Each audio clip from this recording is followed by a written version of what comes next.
So pag tingala mo may mahabang dila nakabitin sa kisame, dila ng ano kaya yun? Butiki. Butiki. Butiki lang naman. Butiki lang. Oh. Nandiyan ba ang butiki?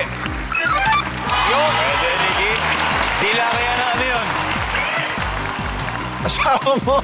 Ano? Asawa mo. Ano ginagawa niya sa bubong?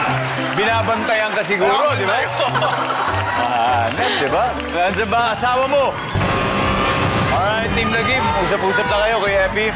Pag tingala mo, may mahabang dila na nakabitin sa kisame nyo. Dila kaya ng ano yun? Daga. Daga! Nakakatakot na daga yun. Nandiyan ba ang daga? Wala.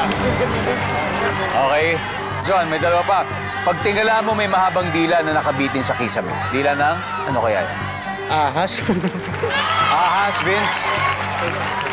Piling ko ahas din eh. Ahas, Elijah. Para may iba, tuko. Tuko. Tuko. Okay. Miguel, ahas, tuko. Baka may iba ka again. Pag tingala mo, may mahabang dila.